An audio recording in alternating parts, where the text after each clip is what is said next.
Tombarangozi n'omukukunavu. Ngoyo mwakamala omukwata. Ese. Balwanira bu stage buno buli ku gundi ku bypass. Naye omusajja wa Yesu y'omu ku babidumira naye omupoliisi ali awo ebusega. Bakwata omusajja yatandika ka stage awo. Ne bagula ebijambi ya 10 ne babiteeka mu motoka ye. Bamusibe. Ka stage akatavaako na mitwalo 2. Ndi amaje gasobola abo. Bantu bebasula bamutayimba nasirika. Kubanga network ene nene. Nze natandika kujiwandika ku 2:11. Nimbaga nti bano baagala kusuula mu 7. Why? Mu byobufuzi teri munna byabufuzi agenda kulwanyisa katongole wa autoda. UTC yagwa, airline yo yagwa, tulina ekintu ky'obateekamu. Beekoledde organization. Omugaggafuge najja naleeta baasi ze n'abaavuwaza. Wabula mukalutajja mukapala tasobola kwogerera mu yeya tema. Abanyampi yalekawo banyampi be nadduka leka abaavuwazizza. Bota ina kyojjako. Akasajja kuti kaba bam nyuvina kaba bam buli famu tekayina. Enanzika nawe kakiri bwaliri nnyo bajja muttirayo. Omwana ekyo yagamba yawandika mu editorial arrest byandala. Gabyandala tabbi olukudo lwekasibe ombi babiri be babulubbi abaana. Arrest byandala ali editorial yaligirira mu katongo. Bajja kudde new vision bamugattemu ebijanjala abiri ng'emboka evuga entokotangala. My role has been to awaken people. Bali balowooza nti basobola okunsayinsinga wa okunziramu ogwokubiri omwagwedde ate njagala munene njagala kusuula ku munene ku kitebe ky'obujonzi ekikulu amawulire gatuukayo nti ali kunjegere amusibidde waka enjegere tolina gyojja kuwaba okwatamu munene ku bajozi abo mulala abala beekwese basirise lyalika yeyambudde kati n'entwe yaako kati kabula nga nziku nekakuba ku TV nekakubawa yonna kabula nga enziku kabbye ettaka bagambire yakayita nekatandika omulwanyisa mukati lakira bamwoyo gwanga tukakime tukaleete nga tukasibe emigwanga mbuzi tukataddeko n'amalagala.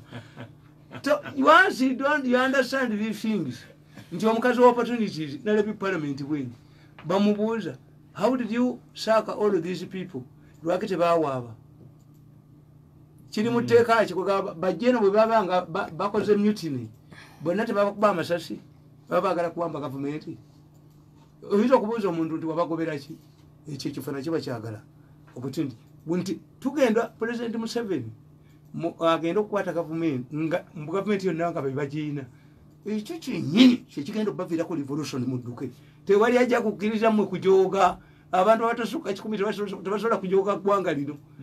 Ekyo tekiri atandika gondi bwe yavuddeyo kagina avudde mu parliament bamubuuza simanyi biliyoni mmeka yakoze luguudo lw'ejjinja nti akafalinga kino ekyo bo bali bamaze ogwabwe nti biliyoni yeetondako n'okwetondako mu parliament naye nga bali batwala ekifo kyayinula bakulyetingawo omunyampi yinginiya yakirimu waliwo omusajja muganda yinginiya ne balwanyisa ono omukazi ono ali muwaakisi ono simanyi abuzaabo simanyi ani oyo yali chairman wa board eyayinula embi ennyo yinginiya sebanakitta bamukolera ecupa ya bbiya erimu obutwa mu factory aginywe awulira mugaa nti leeta miliyoni 5 nkubuulira ekyama ecupa tegikwata waliwo ecupa ejja sebanakitta n'agiwona yampita mu sipiiki naga nti muganda gwe mirundi wazaala oli muto omwana wange ali mu sekendi yemakerera ate gwe oyina biri sibirina sibisobola ye n'avaamu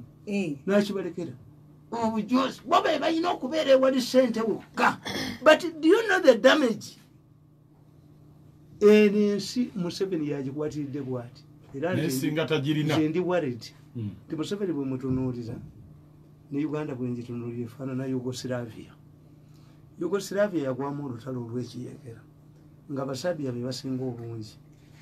Abasaabiya nga balina kayiira waabwe ng'Abaganda bwe baali ne wajja omusajja Tito nga mukolesha ava mu ggwanga ttono siri eri Abasaabiya.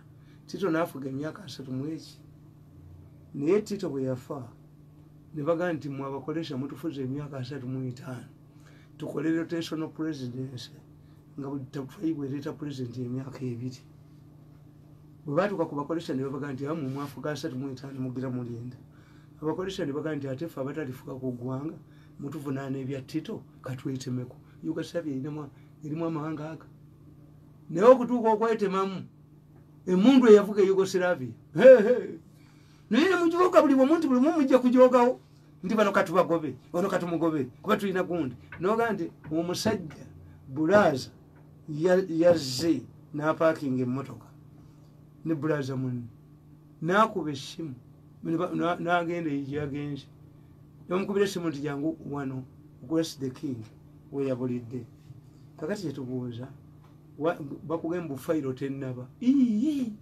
kuba there are two things fayiro ne cause byanjawulo mada ne cause byanjawulo kati kyebanoonya kasitola basayidi nga sente ezabaddewo wabaddewo diru ya sente sayidi ko tekwata ku sente etta musango ne midi akulo alina media alliance nawo obuvubuka media nakonakoni vision ne bukedde bali omuntu ogwo kasola bakati batandise okugamba nti fayiro teriyo fayiro tenaba kumalirizibwa fayiro kati museparating emada mutugiremu mada gwe yasse emotive munagitubuulira olulala kakati edi pepa teku ekutambuza ekulalambaza ekuza gindi ekuza bannakalooli baŋŋambye nti batusabye sente mwali okwesaba abasabye owamuli nemubomu tayimbwa bwe busaba sente ne bazibumma sebufu bwamusaba sente n'agaana kayingize tuleera busula mu nsokolo kakuba ennyondo gamba bakakuba ennyondo kagalamireko wano batta abamawulire wano mumulabye bagyogamu batta omusajja yette wamawulire yamusaba sente emirundi 3 namugandikira ku makya saa 10 ate yatuuka yomvuka bamwitanga musoga kideero kyani niwabawo owokubiri owange yennyini kalyango yagenda nazisaba naddayo omusajja namugaa ti wa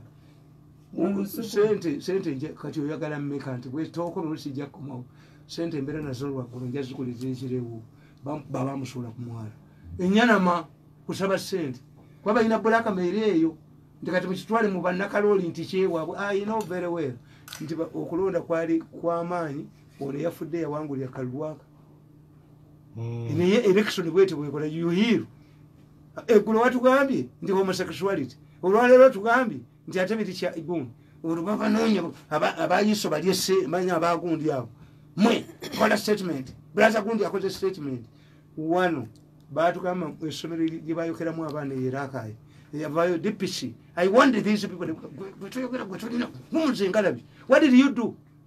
Fortunately you got information, prior information. The school was going to what did you do? What initiatives did you do? Ngachiteka kumusomesa ngalabiye n'abamawulire be baalayize mu media bamuga nti gwekamba walilikadde nodigala walise boodi y'essomero walise ekyengala bitayina waliwo obuzibu obuli mu ssomero lino ndigaddewo engalabi eraka idps eraka yali alega ngalabi wamugamba sirika you are implicating yourself why you got information, prior information that the school was going to be bad, attacked. What measures did you do? No. Did you call the board of directors? Did you go to the parents? Did you inform your bosses? Yes. Did you alert your bosses in Kampala? What did you do? Ngomutwekwe kumugamba mbuye ayagala kumukulesomero bamusibe era bukedde story yagita who was arrested banda ne bafiiraho naku ezo ne baddamu ne bakwata owamoviti tewamoviti alina kyamanyi ku buto kaka naga nti fayiro nagimala dda etambulira bagiteeka ku nfudu fayiro kaka yagiteeka ku nfudu etatuuka ate kaka tayinza nakola fayiro yiso tekola fayiro ku criminal hapana yiso si sayidi. Internal security organization is to alert government, but it cannot involve itself in open investigations. Tikisoboka kasoyogera nti gwira nabagamba nti bana basajja enkola gye bakola mutima gitegeera wa bwe kibanga Uganda yagaana tocha Uganda yagigaana ate oleeta otya abantu ab'ennalufeenya nga mu kooti nga batwekyalingiddwa kyolaba emisango gyonna bagoba migobe ekitegeeza ababookya baabwe okitegedde ekintu ekyo nti ababookya baabwe omuntu ayagala okusembera ng'amanyi nti bw'oba toli wampeta tosembera ate anoba ate ewabba n'empeta n'agyejjako asembere. If any evidence adduced under duress or under torture is rejected by the courts, then how can you parade tortured people before court? Is helping these people to escape justice.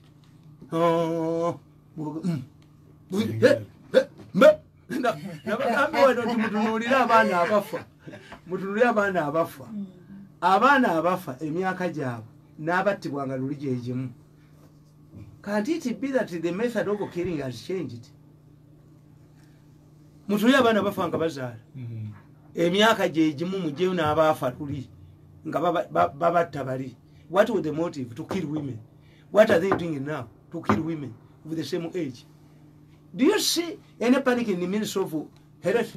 Avayo yekka yono omuddugavu nayo oyo ye obulwadde bwonna amanye amaloboozi gaabo. Oyo buli omulaba bw'ati buba bwamubuulidde dda tuyingidde Uganda. Kasita omulaba oyo minisita omuddugavu oyo owa Health amanye ennimi z'endwadde. Buli omulaba bw'ati anaamusinga nti amawulire genfunye ku kitebe ky'Ebola ayingidde. Ye yasooka okumanya ayogera n'endwadde ye yasooka okumanya amawulire genfunye okuva ku kitebe kya malaria aze mujogeddeko naye oyo wawo weather forecast ejja kuba otonyebere muno okubwatuka era buli omulaba ku TV nga ngamba baana bali mumulaba oyo aleesa agavudde mu nsi y'endwadde ambasada w'endwadde mu Uganda wuuyo. Uganda y'endwadde zonna ziri wano. Let us find ourselves, let us look into it. Maybe because we allowed the refugees to come here. Tuli wano hepatitis B njogeddeko ku kitebe ky'hepatitis B ayingidde. Mengo etaddewo olusiisira naye mutwalo naye twakabeera abantu 40 5 anabayina mudduke bababbe mudduke mu lusiisira. Buli omunabbe eggwanga kati bino bye mulimu simanyi abakozi abakyabaki. The issues, fundamental issues are two. One, waliwo regulated labor. Ti dokita bakwagala bannansi babaagalira mu Uganda tebakyalimu. Abakadde bano bebalabirira mu Europe baagala bannansi bonna bagenze bweru. Kakati ekyokubiri n'ojjosangayo bano abataasoma eyo leba yabwe teregulated.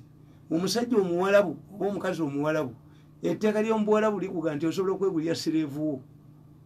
Kati gwogenda ngani sireevu nga mukwano gw'omuwalabu mukwano gw'omuwalabu kati bonna bwe bakuba embooko ne polisi eyinza kuyingiramu ne Interpol. Agawuli yagula omuddu we eri babawa miliyoni 10 n'abaana n'obawa 10 gundi zonna muzibuulize zaabwe.